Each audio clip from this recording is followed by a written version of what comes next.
Diabetic వ్యాధిగ్రస్తులకు శుభవార్త. ఇక నుండి అన్నం తినండి, మధుమేహం నుండి ఉపశమనం పొందండి. డాక్టర్ ఐస్ వారి షుగర్ ఫ్రీ బియ్యం.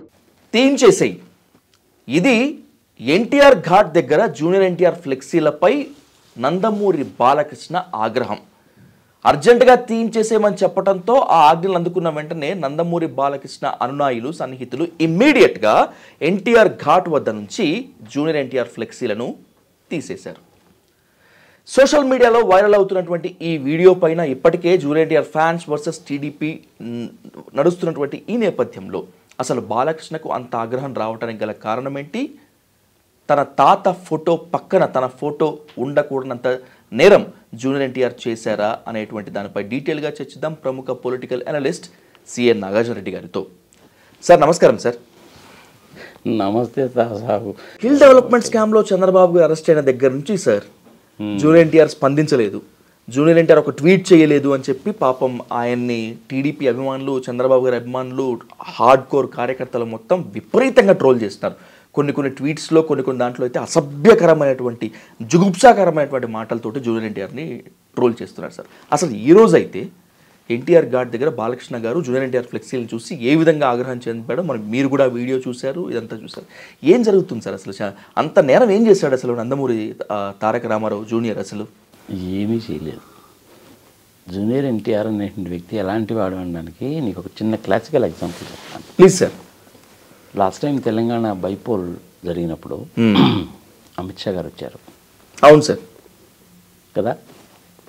జూనియర్ ఎన్టీఆర్ తోటి మాట్లాడినప్పుడు కూడాను బయటకు వచ్చినా రాకపోయినా కానీ మీరు బీజేపీలోకి వస్తే బాగుంటుందండి అని బహుశా మోస్ట్ ప్రాబబ్లీ అమిత్ షా గారు అడుగుంటారు. అడిగారు కూడా సార్, మీరు చెప్పట్లేదు అంతే. అది ఎక్కడన్నా కాన్ఫిడెన్షియల్గా కనుక చెప్పుంటే ఓకే, అమిత్ షా గారు అయితే చెప్పరనుకో, కనీసం జూనియర్ ఎన్టీఆర్ అయినా బీజేపీలోకి నన్ను ఆహ్వానించారని కనుక చెప్తే నమ్మచ్చు. మిగిలిన వాళ్ళు ఎవరు చెప్పినా నమ్మడానికి లేదు. ఓకే, అలాంటి సిచ్యువేషన్ జరిగినప్పుడే అతను సైలెంట్గా ఉండిపోయాడుగా.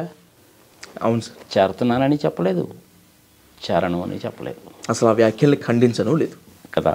అంటే అతని ఉద్దేశం ఏంటి అంటే ఈ పాలిటిక్స్ అనేటువంటిది ఇలాగే జరుగుతూనే ఉంటాయి, మనకి వీటితో అనవసరం.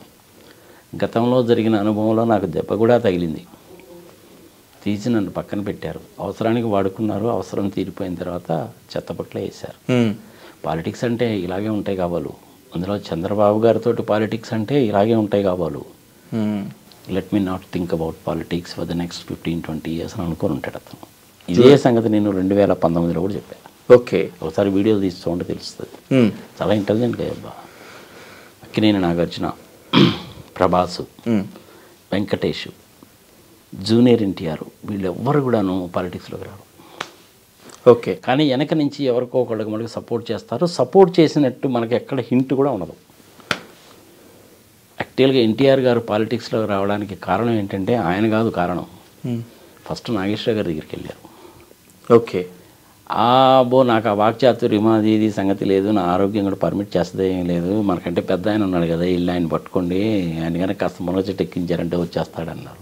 నాగేశ్వర గారు చెప్పింది అది. ఓకే, అందుకని ఆయన పాలిటిక్స్లోకి వచ్చాడు. నందమూరి సరే, చంద్రబాబు నాయుడు గారు ఆయన వెన్నుపోటు పొడిచాడు, సంగతి సమాచారం. అనవసరంగా లక్ష్మీ పార్వతిని పెద్ద దెయ్యం కింద, భూతం కింద, బూచి కింద చూపించారు. ఇంకేమీ కారణం దొరక. ప్రధాన పాత్ర పోషించింది ఎవరు అనేసి అంటే రామోజీరావు. అంటే నీ మాట వినకపోతే ప్రభుత్వాన్ని మార్చేయగలను అనేటువంటి ధీమా అనమాట ఆయనకి. కానీ ఇప్పుడు చేయమన్నాడు, చూద్దాం ఎంత మాత్రం చేస్తాడు. ఇంపాసిబుల్. బెన్ సర్కిల్లో ఈనాడునే వదులుకోవాల్సి వచ్చింది కదా సార్. అదొక్కటేనా? రేపు సుప్రీంకోర్టు వాళ్ళు అన్నారు కదా, ఎవరికి ఇచ్చావు, ఎవరి దగ్గర తీసుకున్నావు, ఎంతకి ఇచ్చావు, ఎంత వడ్డీకి ఇచ్చావు, ఎవరి దగ్గరికి మళ్ళీ నువ్వు రిటర్న్ చేసావు, మొత్తం లెక్క డొక్క అంతా తీసుకురా అన్నారుగా. జుట్టు పీక్కుంటున్నాడు ఇప్పుడు రామోజీరావు. ఆ కేసు ఏమవుతుందో తెలుసా నీకు? చివరికి సమాన సందర్భం వచ్చింది కాబట్టి చెప్తున్నా సార్ ప్లీజ్. రేపు ఆయన చనిపోయిన దాకా ఇలాగే జరుగుతుంటుంది. రేపు చనిపోయిన తర్వాత ఏమంటారంటే మనిషి చనిపోయాడు కదండి, ఇంకేంది రండి, ఇంక 2 సంవత్సరాలు జైలు శిక్ష అని చెప్పి ఆ సెక్షన్లో రాశారు, ఇంక చనిపోయిన దానికి జైలు శిక్ష ఏమేస్తామని తీసేస్తారు. ఓకే, ఆయన డబ్బులన్నీ పే చేశానన్నాడు, లెక్కడొక్క ఏదో పెట్టాడు కదా చూస్తున్నామని అంటారు.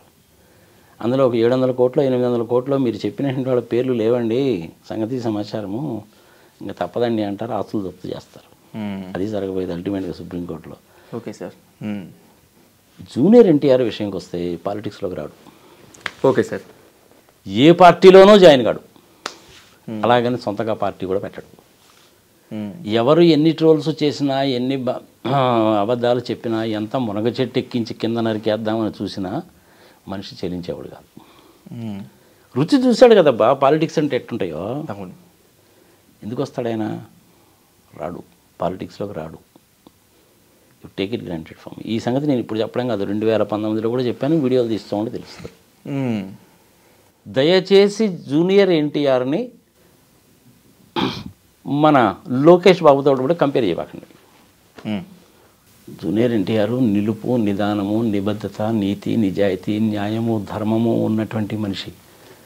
సినిమా ఇండస్ట్రీలో 10,000 డబ్బులు సంపాదించుకుంటాడో, ఒకటో రెండో విలేజెస్ని దత్తత తీసుకొని ఏమైనా చేస్తాడేమో కానీ, వాలంటరీ డొనేషన్ ఇస్తాడేమో కానీ, అన్ని పార్టీలకి ఫండ్స్ ఇచ్చినా ఇస్తాడు, ఇంక్లూడింగ్ బీజేపీ కేజ్రీవాల్ పార్టీకి కూడా 10 లక్షలు ఇచ్చినా ఇస్తాడు. అందరితోటి చక్కటి రిలేషన్లు మెయింటైన్ చేసుకుంటాడు. మంచి యాక్టర్ కింద ప్రొఫెషనలిస్ట్గానే ఉంటాడు అతను. పాలిటిక్స్లోకి రాడు. ఆ ఎన్టీఆర్ ఘాటు దగ్గర జరిగిన దానికి ఒక పక్క ఎన్టీ రామారావు ఫోటో ఇలా మేసం తిప్పుతూ, ఇంకొక పక్క ఏమో ఇతను కూడా మేసం తిప్పుతూ ఉన్నాడు ఫోటో, మధ్యలో మళ్ళీ చంద్రబాబు నాయుడు ఫిగర్ ఎందుకో నాకు అర్థం కాల. అలా పెట్టినా కానీ అతని దగ్గర నుంచి రియాక్షన్ లేదు అంటే అర్థం ఏంటంటే కూల్గా కామ్గా ఉండే మనిషిని ఒక అర్థం. ఇవన్నీ థర్డ్ క్లాస్ ఫెలోస్ ఏదో చేస్తుంటారులే అనేటువంటిది ఇంకొక అర్థం. కానీ ఏ అర్థం మీరు తీసుకుంటారనేది అది మీ ఇష్టం. అతని మనసులో ఏముందో మటుకు మనకు తెలియదు. అవును సార్. ఇవన్నీ కూడా పట్టించుకోడు. ఏదో పోనీలే అంటా ఉంటారు, ఎందుకు వచ్చిన బాధ, నా పని ఏదో నేను చేసుకోక అని అనుకుంటాడు. ఎందుకింత ట్రోలింగ్, ఎందుకింత నేరం చేశాడు సార్? ఫ్లెక్సీలు తీయాల్సిన అవసరం ఏముంటుంది బాలకృష్ణ గారికి అసలు? ఇప్పుడు రెచ్చగొట్టడం. ఓకే, ఇప్పుడు మన బాలకృష్ణ ఉన్నాడు అనుకోండి, చుట్టుపక్కల జనాలు చేరి రెచ్చిపోయారనుకోండి, గందరగోళం చేస్తే వాళ్ళని కొట్లన్నా కొడతాడు. ఐ మోడీ, హిందీ సిక్లేవు, తెలుగు సిక్లేవు, అడ్డీ తోడు దొంగ, క్యా కామ్ కర్ రహా హై తూ, అది ఇదని మాట్లాడతాడు. మనుషులు రెచ్చగొడతాయి. కానీ జూనియర్ ఎన్టీఆర్ ఆ టైపు కాదు. మరి లోకేష్ బాబుని తీసుకున్నాం అనుకో, రెచ్చగొడితే కాసేపు రెచ్చిపోతాడు, మళ్ళీ ప్రశాంత్ అత్త అంటాడు, ఏదేదో మాట్లాడతాడు, ఎర్ర పుస్తకం అంటాడు, ఆ పేర్లు రాసుకున్నాను అంటాడు, అది అంటాడు, ఇది అంటాడు, సంగతి సమాచారం. కానీ ఒకసారి నిజాలు కూడా చెప్తాడు.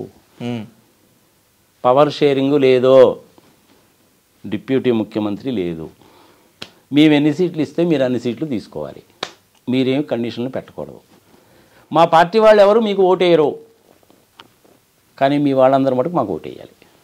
ఎవడన్నా ఒప్పుకుంటాడా? బుద్ధి జ్ఞానం ఉన్నాడు ఎవడన్నా ఒప్పుకుంటాడో చెప్పి ఇలాంటి దిక్కుమాలి స్టేట్మెంట్లు ఇస్తే. అవును సార్. జూనియర్ ఎన్టీఆర్ని అంత చేటు ట్రోల్ చేయాల్సిన అవసరమే లేదు. భార్య పిల్లలతో సుఖంగా సినిమాలు చేసుకుని అతను బతికేదో అతను బతుకుతున్నాడు. చెప్పేవాడైతే ఎప్పుడో చెప్పేవాడు, కానీ చెప్పాలనే ఇంట్రెస్ట్ అతనికి లేదు. అలాంటప్పుడు అదే పని ట్రోల్ చేసి నువ్వు ఎంత మునగజెట్టు ఎక్కించి ఆవేశపరిచినా కానీ అతను ఆవేశపడేవాడు కాదు. అవును. ఎన్టీఆర్కి జూనియర్ ఎన్టీఆర్కి చాలా తేడా ఉంది. Okay sir. Lokesh Babu junior NTR ముందు దేనికి పనికిరాడు. ఎందుకని సార్? చంద్రబాబు నాయుడిని కేర్ చేయడు సార్. లాస్ట్ టైం యోగళంలో మధ్యలో ఒక ఇష్టాగోష్ఠి ముఖాముఖి లాంటిది పెట్టారు నారా లోకేష్ గారితో. దాంట్లో ఎవరో పాపం ఒక ఔత్సాహికుడు అడిగినప్పుడు ఖచ్చితంగా జూనియర్ ఎన్టీఆర్ గారు లేదంటే ఇంకా కొంతమంది రాజకీయాల్లోకి రావాలని ఆహ్వానిస్తున్నానని చెప్పి అన్నారు లోకేష్ గారు. బహుశా ఆయనకి ఇష్టం ఉండే అన్నారేమో ఆ మాట. కాదు, చుట్టుపక్కల జనాలు అనిపించారు అంతే. ఓకే, రావడానికి సంగతి వాళ్ళకి తెలుసు, పోవాలనే ఇంటెన్షన్ ఇతనికే లేదు. పోతే ఏమవుతుంది నా పరిస్థితి అనేటువంటిది ఇంతకుముందు చూశాడు. ఇంకెందుకు వస్తాడు చెప్పు? అనుభవం జరిగిన తర్వాత ఇంకెందుకు వస్తాడు చెప్పు? రారు కదా. Take it granted. మళ్ళీ ఒకసారి చెప్తున్నా, ఇవన్నీ కూడా ఏమి కేర్ కూడా చేయడు. అసలు నాకు వినపడలేదు అన్నట్టుగా వెళ్ళిపోతాడు. సినిమాల్లో చక్కగా యాక్ట్ చేసుకుంటాడు, 10 రూపాయలు సంపాదించుకుంటాడు, భార్య పిల్లలతో సుఖంగా ఉంటాడు, వాలంటరీ ప్రోగ్రామ్ ఏమైనా టేకప్ చేస్తే టేకప్ చేస్తాడు, పొలిటికల్ పార్టీలకు అన్నిటికి కూడా డొనేషన్ ఇస్తాడు. ఇంకా ఏమైనా చెప్పాలా నీకు? Sir is an excellent professional అబ్బా. Good sir. మీకు జూనియర్ ఎన్టీఆర్ గారితో సాన్నిహిత్యం ఉంది, వాళ్ళ ఫ్యామిలీతో సాన్నిహిత్యం ఉంది కాబట్టి మీరు ఇంత పర్ఫెక్ట్గా చెప్పదలుచుకున్నారు. దీన్నే ఇంకాస్త ఎలాబొరేషన్ చేస్తే సార్, ఈ ఘటన పైన స్పందించారు కొడాలి నాని గారు. నాని ఏమంటారంటే 100 మంది చంద్రబాబులు, 100 మంది నందమూరి బాలకృష్ణలు వచ్చినా కూడా జూనియర్ ఎన్టీఆర్ ఢీ కొట్టలేరు, వాళ్ళ వల్ల కాదు అని చెప్పి నానిగారి స్టేట్మెంట్. అయినా వెన్నుపోటు పొడిచినటువంటి వాళ్ళకి జై కొట్టేటువంటి వాళ్ళకి జూనియర్ ఎన్టీఆర్ విలువేం తెలుస్తుంది అనేటువంటి కామెంట్ కూడా చేశారు. నిజమేనా ఈ రెండు? కరెక్ట్గా మరి ఆయన మనసులో ఉన్నమాట చెప్పాడు. మీరు ఎప్పుడైనా ఒకటి గుర్తుపెట్టుకో, కొడాలి నాని జేసీ దివాకర్ రెడ్డి మనసులో ఏదో ఉంచుకోరు. ఓకే. ఉన్నదన్నట్టు ఫ్రీగా చెప్పేస్తారు. అవును. అందుకని జూనియర్ ఎన్టీఆర్ ఎంతమంది ఎన్ని రకాలుగా ట్రోల్స్ చేసినా తిట్టినా నిజంగానే ఎదురుగా వచ్చి ఎవడన్నా చెంపదెబ్బ కొట్టినా కానీ ఏదో పిచ్చిపున్నాడు లేదా వచ్చాడు పోవడం అని పోతాడే కానీ చెల్లించే మనిషి కాదు. మరి మరో 3 నెలల్లో జరగబోయేటువంటి ఎన్నికల్లో నందమూరి కళ్యాణ్ రామ్, నందమూరి తారక రామారావు జూనియర్ వీళ్ళిద్దరి సపోర్టు, వీళ్ళిద్దరి స్టేట్మెంటు, అసలు వీళ్ళిద్దరి వే ఆఫ్ థింకింగ్ ఏంటనేటువంటిది కూడా డిసైడింగ్ ఫ్యాక్టర్గా ఉంటుంది కదా, చెప్తారంటారా కనీసం? మరి ఆయన చెప్తాడేమో కానీ కళ్యాణ్ రాము జూనియర్ ఎన్టీఆర్ చెప్పడు. కూల్గా కామ్గా వచ్చి అవసరమైతే ఒక అరగంట సేపు నిలబడి ఓటేసి వెళ్ళిపోతాడే కానీ ఇది సమయం సందర్భం కాదులే బాబా చివరి మూమెంట్లోకి వచ్చేసింది కదా అని చెప్పి ఏదో ఒక నవ్వు వెళ్ళిపోతాడే కానీ చెప్పడం. సినిమాల్లోనే మాత్రమే ఉంటాడు, పాలిటిక్స్లోకి రాడు. గతంలో జరిగిన అనుభవాల మూలకంగా అతనికి పాలిటిక్స్ అంటే ఏందనేది బాగా అర్థమైపోయింది. ఒక్క దెబ్బతోటి పాలిటిక్స్ ఏందో బాగా అర్థమైపోయింది. చిరంజీవి గారికి కూడా అంతే, ఒక్క దెబ్బతోటి పాలిటిక్స్ అంటే ఎలా ఉంటాయన్న సంగతి అర్థమైపోయింది. సినిమాలు అలాగే ఉంటారు. సార్, బాలకృష్ణ గారి గురించి ఎవరు చెప్పినా కూడా, ఆన్ స్టేజ్ చెప్పినా, ఇంకా ఇంటర్వ్యూస్లో చెప్పినా, మిగతా ఎంత చెప్పినా కూడా చాలా అమాయకుడు అండి ఆయన, బోళా శంకరుడు ఆయన, ఏది పడితే అది మాట్లాడేస్తుంటారు కానీ మనసులో ఏది పెట్టుకోవడం, చాలా ప్రేమగల వ్యక్తి, చిన్నపిల్ల మనస్తత్వం అంటారు. ఈరోజు జూనియర్ ఎన్టీఆర్ ఫ్లెక్సీలు తీసేయాలని చెప్పినటువంటి ఆగ్రహాన్ని కూడా బోళా శంకరుడు, అమాయకుడు, ఏం పెట్టుకోడు అని భావించాలా? లేదని కావాలనే అన్నాడు అన్నమాట. ఏదో ఒకటి అనాలి కాబట్టి అన్నాడు. చంద్రబాబు నాయుడిని ఒప్పించడానికి కోసం అన్న మాటే కానీ ఇంకోటి కాదు. చుట్టుపక్కల మనుషుల నుండి అదే పనిగా ఎగేశారనుకో, బాలకృష్ణ ఏం మాట్లాడతాడు ఆయనకి తెలియదు. ఆయన ఆ టైపు. కానీ అలా కాకుండా నువ్వు కూల్గా కామ్గా ఉన్నప్పుడు ఎక్కడైనా డిన్నర్స్లో కానీ వాటిలో కానీ కనపడవాడు మాట్లాడండి, చాలా బాగా మాట్లాడతాడు, చాలా జోలిగా ఉంటాడు. అక్కడ ఈ సినిమా వేషాలు, పాలిటిక్స్ ఏమి ఉండవు. చాలా బాగా మాట్లాడతాడు, చాలా చక్కగా మాట్లాడతాడు. అందులో మన క్యాన్సర్ యూనిట్ని మెయింటైన్ చేయడం మనకు రియల్లీ పర్ఫెక్ట్. బసవతారకం చాలా బాగా మెయింటైన్ చేస్తాడు. హెల్పింగ్ నేచర్ కూడా ఉందమ్మా అతనికి. కానీ ఏంటంటే హెల్ప్ చేశానని చెప్పి ట్వీట్ పెట్టి అది పెట్టి ఇది పెట్టి సెల్ఫ్ డబ్బా కొట్టుకునేవాడు కాదు. చంద్రబాబు నాయుడు అంటే హైటెక్ సిటీ నేనే కట్టానంటాడు, 22 కిలోమీటర్లకు బుల్లెట్ ట్రైన్ చేస్తానంటాడు, 2018లో ఒలింపిక్ గేమ్స్ పెడతాను, ఆ ఒలింపిక్ గేమ్స్లో గెలిచిన వాళ్ళకి ఏమో నోబెల్ ప్రైజ్ ఇస్తానంటాడు. ఒలింపిక్ గేమ్స్లో గెలిచిన వాళ్ళకి నోబెల్ ప్రైజ్ ఎవరికైనా ఇస్తాడా? బుర్ర బుద్ధి అని ఉన్నాడు ఎవడని మాట్లాడతాడా? ఇంకా విచిత్రం ఏంటో తెలిసిన సార్, ఆయన ఏప్రిల్ 20, 1950లో పుట్టాడు. స్వతంత్ర పోరాటంలో పాల్గొన్నానంటాడే. అలాంటి చంద్రబాబు నాయుడు తోటి పోల్చుకుంటే బాలకృష్ణ బెటరు. బాలకృష్ణతోటి లోకేష్ బాబుతో కనుక కంపేర్ చేసుకుంటే జూనియర్ ఎన్టీఆర్ 1 lakh టైమ్స్ అనమాట. Even Brahmani is better than Lokesh. నిష్పక్షపాతంగా మాట్లాడుకుందాం మనం. నేను కూడా చంద్రబాబు నాయుడుతో కలిసి హైటెక్ సిటీ ప్రాజెక్ట్ అప్పుడు వర్క్ చేసిన వాడిని. గజము 1245 రూపీస్ పర్ గజం గవర్నమెంట్ రేట్.